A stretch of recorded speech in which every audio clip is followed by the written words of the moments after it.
My boy Luke's gonna love this shit real quick. So I'm doing a video on 5 things I love and hate about my piece right here. This big piece of shit. My 2010 Cobalt SS Turbo. If you watched my previous video, you know that it's not a stock engine, let alone a stock transmission, so that's not gonna be in any of the problems, because a lot of those problems with that transmission that came stock isn't a problem in this. So I just got done like detailing it a little bit. I know it's not perfect, but I'm gonna do the first thing that I love about this car is the way it uses its front wheel power, if that makes sense. As an LSD, the previous owner did I don't know if he rebuilt the LSD, I have no idea. He had like some LSD kit. I know I'm not crazy informed on what he did before, which kind of sounds douchey because I should know everything about this car. But he did something with the diff. It is an LSD, but it puts down the power so well, and with the turbo setup and everything, the way it spools, there's a little bit of lag, but it's just full pull, and it does not stop from like 30. If you start in 30 in third gear, it'll hit boost about 40, and then from that, it'll go 40 to 100 in literally like 3 seconds. It's outrageous, and I don't know, it just puts down power really well for what it is. And I have it on street tires right now, nothing crazy. And there's drag radials right there that he gave me, which I'm excited to put on, hopefully this summer. See how much better it gets traction, because it does lose traction a little bit, it slips a little bit, but other than that, it's really good. The second thing I love about this car is how good it looks from the front. I don't know why. With aero kit like this, and a big intercooler, the tow hook kind of makes it look a little bit better. And the SS badge from the interior on the grille and those halo lights, it looks amazing, especially in black. This car looks amazing in black. It just looks really well. Not well, it looks really good with the side skirts on it. Okay, for anyone that gets mad about the Supreme sticker, I put that there as a joke to be douchey. It's not, I don't think it actually looks good. I don't know, it just looks like a really nice car. I love the look of this car. I don't know, the back end looks a little outdated, I feel like, for 2010. That's just me. I don't know if anyone else agrees with that, but that's how I feel about it. Third thing I like about it is that it comes with Brembo brakes. And a lot of people might like that. I mean, sorry, I should rephrase that. A lot of people like that because they're Brembo brakes and they come on a stock car. But they're only on the front, which kind of sucks, but there is discs rear and front. Big Brembo brakes on there for being a little 2,900 pound car. And they do stop very well, it is very smooth, and they do squeak a little bit. You know, seeing that mostly you'd put track pads on there or high composite ceramic pads that might squeak a little bit. So it squeaks when they're cold, but it's not a big deal. And is that the third? I think that was the third or fourth, but I guess I'm just gonna put this as the fourth. The fourth is the sound that this makes. This is a Gen 3 short block off a ZZP LDK, and it has a Borg 154mm turbo. And it makes, I'll just show you what it makes again. It makes 440 to the wheels at ZZP. That's what they dynoed it at. It's on E85, and it is very fast. That's all I have to say. And it has an F40 Buick transmission swap, so it's a 6-speed now, which I said in the other video, but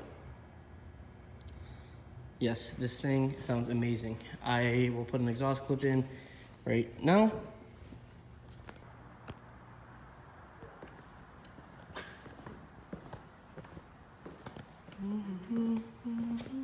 Yeah.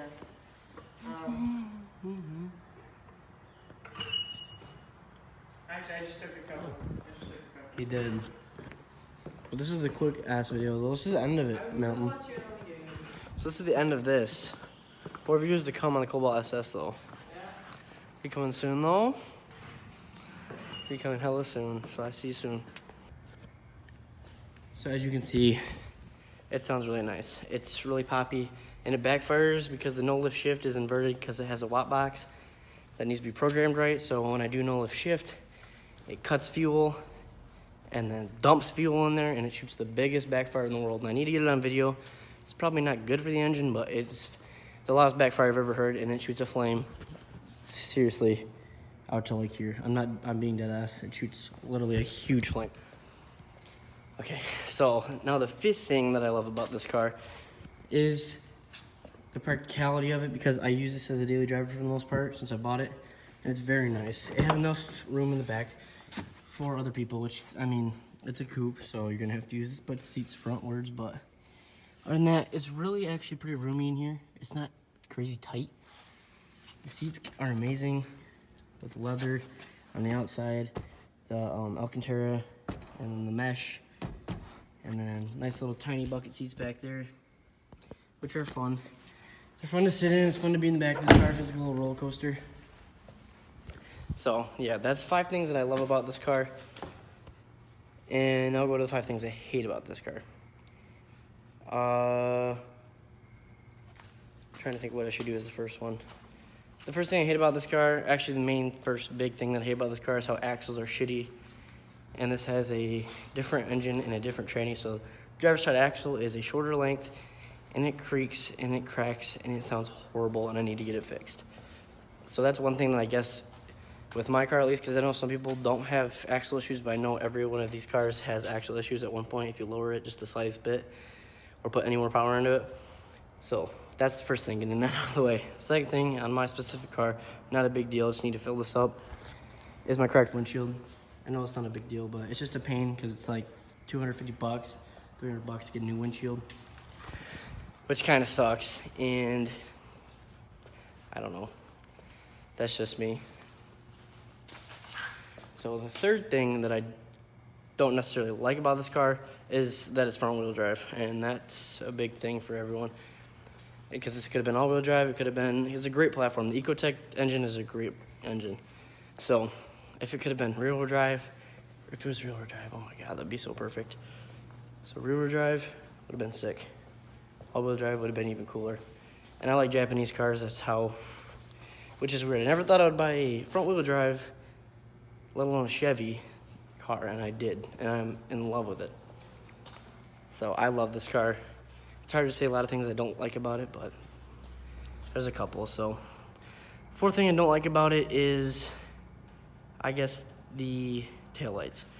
Taillights, like I said, look just a tad outdated. I love the look of the car and all. I'm starting to like the taillights because it's my car and I should like everything on it. The taillights, I don't know. They look a little too, I don't know. Too GTR-y, too Corvette-y, too ricey, I guess. I don't know. That's just me. So that's just a little pet peeve I have. And then the fifth and final thing I do not like about this car is the paint, which is kind of weird because I bet a lot of people have good paint. I don't know how paint on these are. Chevy normally has decent paint. And this, well, I don't know if it's just because this is 8 years old, but as you can see, it's starting to rust, have really bad rock chippage all on it. It like scratches easy, like surface scratches. I'm not being too, but there's little dents along the side, and it's really not a big deal. There's some spots right there, right there. I don't know if you can see the little dents, but there's little tiny door dents and scratches. And it's a black car, so it shows up. This will go along with the paint color because it's black, and black gets dirty in literally 30 seconds. Doesn't stay clean. Scratches show up really, really, like, well, and dust shows up well, dirt shows up well. Hard to keep clean. It gets hot inside. There's a lot of downsides to having a black car, but they look the best in my opinion. So this is my 2010 Chevy Cobalt SS Turbo, and there's a lot of things that I love about it, a lot of things I don't like about it. And I almost forgot to mention, this thing has really good sound system, a really good sound system, which I'm not going to show you because it's hard, you can't tell over the phone, but it has an amazing Pioneer sound system, which is not a good brand really for sound system, but it's not horrible. Has that built-in sub in the back, but this car is a great car, and I definitely recommend someone getting it. I'm glad I bought it built. I'm gonna get a lot of shit for it, but it's fast, it's fun, it's front-wheel drive, it's a Cobalt, but it is a blast to own, and I'm glad I have it. And I probably would never get a stock one. I don't know why. I love the 6-speed. Don't fuck with this 5-speed ones. Don't fuck with my old WRX 5-speed or my Miata. Not enough gearing, too short of gearing. I love this car. It's perfect. It's American. It's the closest thing to Japanese that America could bring. So I have it now, and I'm happy. So thank you guys for watching. Sorry this was a little bit long of a video if you guys are watching the whole thing. Any of my boys watching, they'd be cringing the whole time at me talking about my car, but hey, I posted introducing my car, and it's getting a lot of views for this channel that I have. It's got 100 views in the first day, which is a lot for my channel. So if you guys want me to keep making more of this content with the Cobalt, I will for sure do it because I love this car. And then more to come on the Miata. Everything's gonna be perfect. There's gonna be a lot of fun things happening. So you guys have a great day, and I'll catch you guys later.